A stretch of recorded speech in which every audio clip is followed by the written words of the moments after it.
অতি শক্তিশালী ঘূর্ণিঝড় হয়ে উঠছে রেমাল।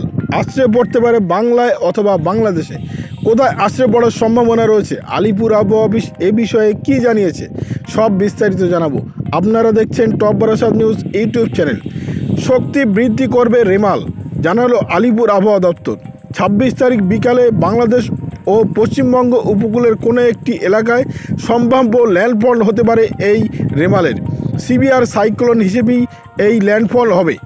আলিপুর আবহাওয়া অফিস জানিয়েছে, চেন্নাই উপকূল দক্ষিণ পশ্চিম দিকে, অন্ধ্র উপকূলের দক্ষিণ পূর্ব দিকে অবস্থানগতভাবে পশ্চিম মধ্য বঙ্গোপসাগরে গতকাল বেলা 2:30 নাগাদ তৈরি হওয়া নিম্নচাপ প্রায় একই জায়গায় অবস্থান করছে এবং ক্রমশ জলীয় বাষ্প সংগ্রহ করছে, এমনটা জানিয়েছে আবহাওয়া দপ্তর।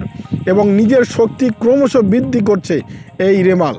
আগামীকাল শুক্রবার 24 তারিখ সকাল 8টা নাগাদ এটি অতি গভীর নিম্নচাপে পরিণত হবে। শক্তি সংগ্রহ করতে করতে তারপর এটি উত্তর পূর্ব অর্থাৎ মায়ানমার সাগরের দিকে এগোতে থাকবে। পরের দিন শনিবার 25 তারিখ এটি ঘূর্ণিঝড়ে পরিণত হতে চলেছে বলেই অনুমান করছেন আলিপুর আবহাওয়া অফিস। ঘূর্ণিঝড় হওয়ার পর এটির বৃত্তি আরও বাড়বে। তখন শুধু উত্তর পূর্ব নয়, উত্তর পশ্চিম বঙ্গোপসাগরেও নিজের প্রভাব বিস্তার করবে এই রেমাল। ঘূর্ণিঝড়ের গঠন সম্পূর্ণ হলে এটি সম্ভাব্য ল্যান্ডফল, আই এবং টেল সম্পর্কে আরও বিস্তারিত আপডেট দেবে দিল্লি মৌসুম ভবন। তখন পর্যন্ত যা আপডেট, রেমেল নামের এই ঘূর্ণিঝড়ের গতিবেগ প্রতি ঘন্টায় হতে পারে 65 থেকে 80 কিলোমিটার পর্যন্ত। আজ বৃহস্পতিবার এবং আগামীকাল শুক্রবার দক্ষিণবঙ্গের বেশিরভাগ জেলাতেই বজ্রবিদ্যুৎ সহ হালকা থেকে হালকা মাঝারি মানের হতে পারে বলেই জানিয়েছে। সেই সঙ্গে 30 থেকে 40 কিলোমিটার গতিবেগে দমকা ঝোড়ো হাওয়া বইবে। এর মধ্যে আগামীকাল শুক্রবার উপকূলের জেলা পূর্ব মেদিনীপুর, পশ্চিম মেদিনীপুর এবং উত্তর ও দক্ষিণ 24 পরগনাতে বৃষ্টির সম্ভাবনা একটু বেশিই থাকবে। ফলে ভোটের আগের দিনের প্রস্তুতি পর্বে কিছুটা বিঘ্ন ঘটতে পারে। পরশু শনিবার 25 তারিখ ভারী বৃষ্টির সতর্কতা পূর্ব মেদিনীপুর, উত্তর ও দক্ষিণ 24 পরগনার উপকূলীয় জেলাগুলিতে। পূর্ব মেদিনীপুর এবং দক্ষিণ 24 পরগনার কিছু অংশে শনিবার 70 থেকে 110 মিলিমিটার পর্যন্ত বৃষ্টিপাত হতে পারে। উত্তর 24 পরগনা জেলায় সেদিন 80 থেকে 90 মিলিমিটার পর্যন্ত বৃষ্টির সম্ভাবনা রয়েছে। 3 জেলাতেই বৃষ্টির সঙ্গে বজ্রবিদ্যুৎ সহ 50 কিলোমিটার গতিবেগে দমকা ঝোড়ো হাওয়া বইবে বলেই জানিয়েছে। শনিবার কলকাতা সহ দক্ষিণবঙ্গের সব জেলাতেই 30 থেকে 40 কিলোমিটার গতিবেগে দমকা ঝোড়ো হাওয়ার সঙ্গে বজ্রবিদ্যুৎ সহ হালকা মাঝারি বৃষ্টির সম্ভাবনা। 26 তারিখ রবিবার ভারী বৃষ্টির সতর্কতা পূর্ব মেদিনীপুর, দক্ষিণ 24 পরগনা, উত্তর 24 পরগনার উপকূলীয় জেলাগুলিতে। 70 থেকে 110 মিলিমিটার বৃষ্টি হতে পারে এই 3 জেলাতে। এই 3 জেলাতে 60 কিলোমিটারের গতিবেগে ঝোড়ো হাওয়া বইতে পারে, এমনটা জানিয়েছে।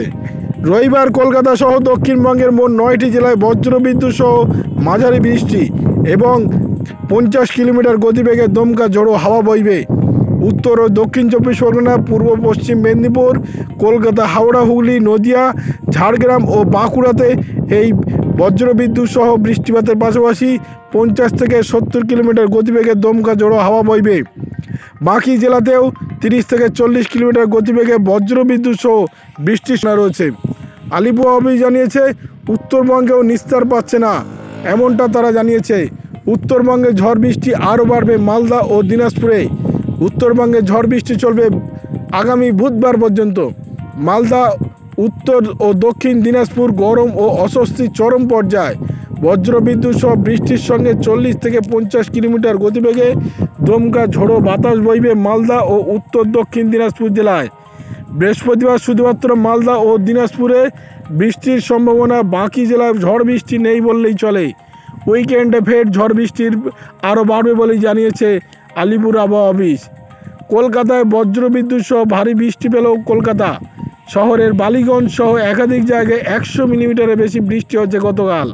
কাল এবং পরশু এই বৃষ্টির পরিমাণ এবং ব্যাপকতা কিছুটা কমবে। শনিবার থেকে তা অনেকটা আবার বাড়ার সম্ভাবনা রয়েছে। মৌসুমি বায়ুর অগ্রগতি সন্তোষজনক।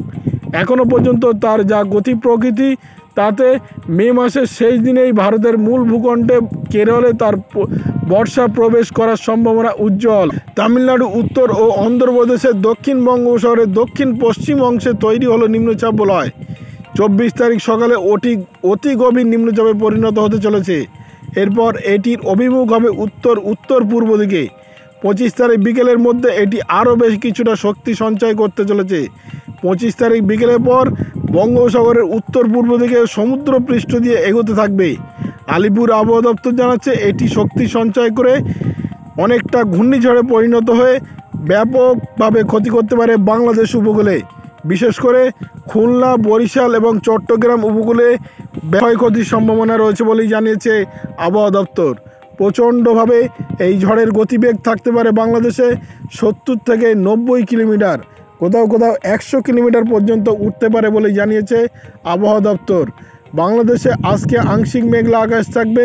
সমুদ্র উপকূলীয় যে বিভাগগুলি ঢাকা বিভাগ, খুলনা বিভাগ, বরিশাল বিভাগ, চট্টগ্রাম বিভাগ, কুমিল্লা বিভাগ প্রত্যেকটি বিভাগেই আজকে বৃষ্টির সম্ভাবনা রয়েছে। আজকে সিলেট বিভাগেও বাংলাদেশ আবহাওয়া অধিদপ্তর জানিয়েছে আপাতত এই বৃষ্টির সম্ভাবনা রয়েছে বললেই হবে না। আগামী 2 থেকে 3 দিন আরও বৃষ্টির পরিমাণ বাড়বে।